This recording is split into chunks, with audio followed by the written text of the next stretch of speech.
Honorable Leader of the House, please. बहुत शुक्रिया जी। Between the lawyers मेरा ख्याल है कोई नॉन लॉयर को भी कुछ अपना व्यू देना चाहिए। मैं ये ज़रा क्लैरिफाई करूँगा, मोहतरम अली ज़फ़र साहब ने जो कहा, ये एक वेल इंटेंशन थी रिट्रोस्पेक्टिविटी। वी ऑल नो कि 184(3) का कई इस मुल्क में लिए गए हैं सुओ मोटो, और उसके बाद फैसले जो हुए हैं वो कंट्रोवर्शियल हैं आज तक। ठीक है, Panama was one of them.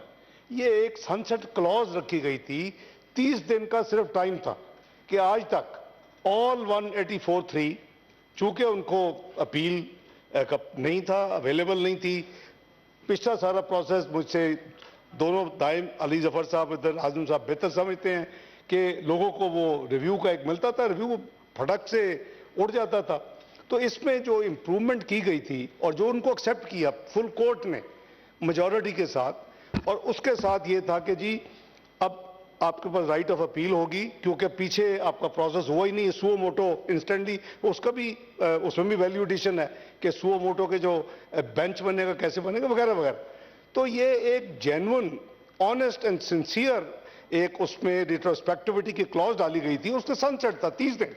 जितने आज तक 184(3) के जिनके फैसले वो अगर लाना चाहे तो अपील है, मेरा ख्याल था बहुत अच्छा था। बहरहाल उन्होंने, जैसे आजम साहब ने कहा, 7-7 थे, जिस तरह वोट डलता वो एक वोट इधर आ जाता तो ये आज होता वैलिड होता, और पता नहीं कुछ दर्जनों आती, मैं भी जाता। यानी मेरा केस क्या था, अब मेरा नाम पनामा में नहीं था, मेरा नाम 20 अप्रैल की जजमेंट में नहीं था, और all of a sudden parachute हो गया आगे जी 20 टैक्स रिटर्न थी। मैंने जिंदगी में कभी 20 मिनट टैक्स रिटर्न डिले नहीं की in the last 45 years. I would have gone there, I would have said कि जी प्रूव करे, call the FBR, see the record. ये हमारी बदकिस्मती है कि ऐसी चीजों को ठीक होना चाहिए था। आई थिंक कि अगर ये यानी होल्ड हो जाती और ये इफेक्टिव होती, it would have been a very good part of the addition in the judicial process in the history of Pakistan, के लोगों को एक मौका मिलता। मैं I was the candidate to go there and prove. वो अलग बात है कि नीचे आके जेईटी का हेड आके कह दिया जी हमने एफबीआर में चेक ही नहीं किया। ओ भाई, तुम कैसे 21 गेट के ऑफिसर हो, हेड ऑफ जेईटी पनामा हो, यू डोंट नो के टैक्स रिटर्न फाइल कहां होती है? ये पॉलिटिकल जो विक्टिमाइजेशन और जो ये जो इस मुल्क की हिस्ट्री है ना, इसको ठीक ऐसी चीजों से होगा। आई विश के ये अपहोल्ड होती, आई विश के हम जाते, जो भी जाते, जिनके भी आज तक 184(3) में थे उनको जाना चाहिए, इंक्लूडिंग मियां नवाज शरीफ। जितना एविडेंस आ चुका है वो तो बड़ा क्लियर है कि सारे का सारा मैलाफाइडी था, उनको घर भेजना था। ये इन्होंने वो लाइफ टाइम का तो उन्होंने जिक्र कर दिया। फॉर्मर चीफ जस्टिस खुद रिमार्क्स दे गए कि लाइफ टाइम तो यानी बड़ा अनरीजनेबल है। तो मेरा मतलब है कि ये चीजें हो गई। मैं सिर्फ with all due respect to both Ali Zafar sahab and Azam Tarar sahab, I just wanted to put on record it was well intentioned addition. I been involved in that drafting. So इसलिए मैं, चूंकि लॉ मिनिस्टर्स का मैं बहुत का असिस्टेंट रहा हूं इन कामों में, तो मैं अपनी क्लैरिटी दे रहा हूं कि इसमें बिलीव मी जनाब चेयरमैन को कोई मैल इंटेंशन नहीं थी, और वन अपॉर्चुनिटी थी। 30 दिन का खत्म हो गई सनसेट क्लॉज। तो thank you so much. I just wanted to be on record कि what is the truth behind that particular retrospective clause 30 days वाली। बहुत शुक्रिया साहब, ऐसे असिस्टेंट रखें, इसलिए कामयाबी आपके पास है। जनाब सेनेटर कामरान मुर्तजा साहब प्लीज। जी सर। जी सर, शुक्रिया सर। बिस्मिल्लाहिर्रहमानिर्रहीम सर। सर, कुछ बातें जो है वो मेरा ख्याल है कि वो असूल के मुताबिक होनी चाहिए। एक असूल की बात शायद ये है कि एक जिस ऑर्डिनेंस को हम फर्दर एक्सटेंशन देने जा रहे हैं, क्या उसको वो एक्सटेंशन जब इस हाउस में मामला आ जाता है तो एक्सटेंशन जो है ना उसको मैकेनिकली दे देनी चाहिए सर, बगैर सोचे समझे। और स्पेशली जो है इस एक्सटेंशन हो गई सर हो गई है, मगर आपने उस वक्त टाइम नहीं दिया। आपने टाइम नहीं दिया, कम से कम रिकॉर्ड जो है वो दुरुस्त रहे। आपने एक्सटेंशन दे दी, बहुत अच्छा किया। हम सारे यहाँ पे आपके जो है शार्ट नोटिस के जवाब में आ भी गए, हमने एक्सटेंशन दे भी दी। मगर एक्सटेंशन जो है ना वो हमने किसको दी है? जो कि सुप्रीम कोर्ट ने जिसके बारे में कोई कुछ कह दिया है।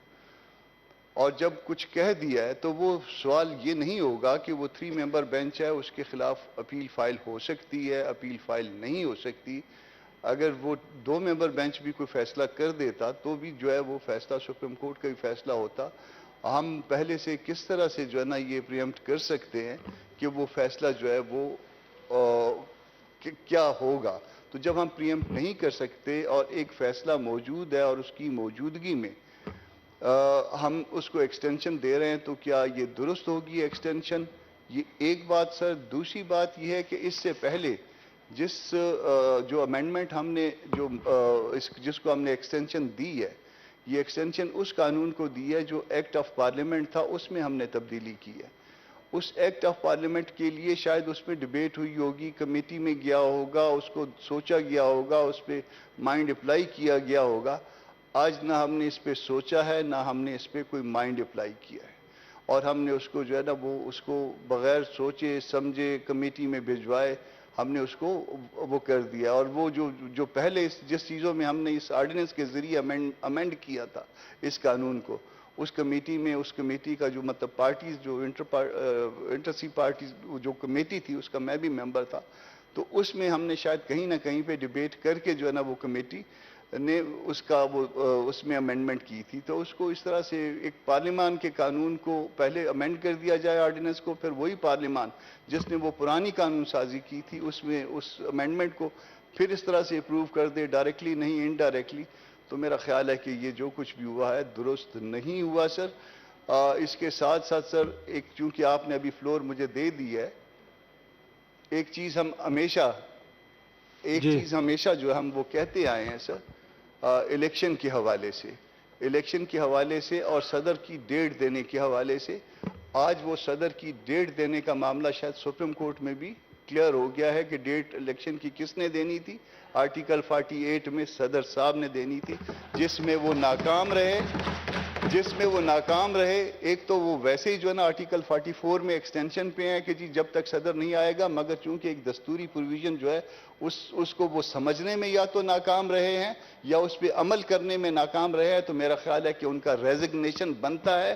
اگر اس طرح کے بلنڈر جو ہے وہ صدر کے عہدے پہ بیٹھے لوگ کرتے رہیں گے تو اس کا مطلب ہے کہ وہ دستور کی لاقانونیت اور دستور کی وائلیشن جو ہے وہ مستقل چلتی رہے گی. میں آپ کے توسط سے اس ہاؤس میں یہ مطالبہ کرتا ہوں سر کہ صدر صاحب چونکہ اس نے آرٹیکل 48 کے پرسنس میں ڈیٹ نہیں دی تھی، اس لیے اب ان کا کوئی حق نہیں ہے کہ وہ آرٹیکل 44 کا فائدہ لیں اور کنٹینیو کریں ایز صدر کے طور پہ، اور ان کو جو ہے اسٹیپ ڈاؤن ہو جانا چاہیے. بہت شکریہ. ایک منٹ جی دلاور خان دے گا ہوں، ایک منٹ. بسم اللہ الرحمن الرحیم. معذرت میں ابھی آ رہا ہوں آپ کی طرف. جی بسم اللہ الرحمن الرحیم. بچھڑنے کا ارادہ ہے تو مجھ سے مشورہ کر لے. کس سے بچھڑ رہے ہیں؟ محبت میں کوئی فیصلہ ذاتی نہیں ہوتا. جناب چیئرمین صاحب، یہ جو آرڈیننس کا موشن یہاں آیا تو یہ تو پہلے پچھلی حکومت نے کیا تھا، اور ہمارے اسلام میں بھی بہت زیادہ اہمیت مشورے کو دیا گیا ہے. اگر 15 ممبر بینچ سپریم کورٹ نے جس کے سامنے 183(4) کا ایشو آیا تو اسی چیف جسٹس صاحب نے اپنے اختیار کو کم کر کے مشورے کو ترجیح دی. ابو بکر رضی اللہ تعالیٰ عنہ، اگر آپ اسلامی تاریخ پڑھ لیں تو جب دوسرے خلیفہ کی تعیناتی کا مسئلہ آیا تو ابو بکر صدیق رضی اللہ تعالیٰ عنہ نے کہا کہ یہ سینئر صحابہ کرام موجود ہیں اور آپ آپس میں مشورہ کریں. لہذا وہ بیٹھ گئے اور حضرت عمر رضی اللہ تعالیٰ عنہ کا خلافت کا تعیناتی ہوئی. جناب چیئرمین صاحب، یہ ہاؤس آف فیڈریشن ہے، یہ چاروں صوبوں کو ریپریزنٹ کرتا ہے. آرڈیننس تب لایا جاتا ہے کہ حکومت وقت کو اگر ضرورت ہو.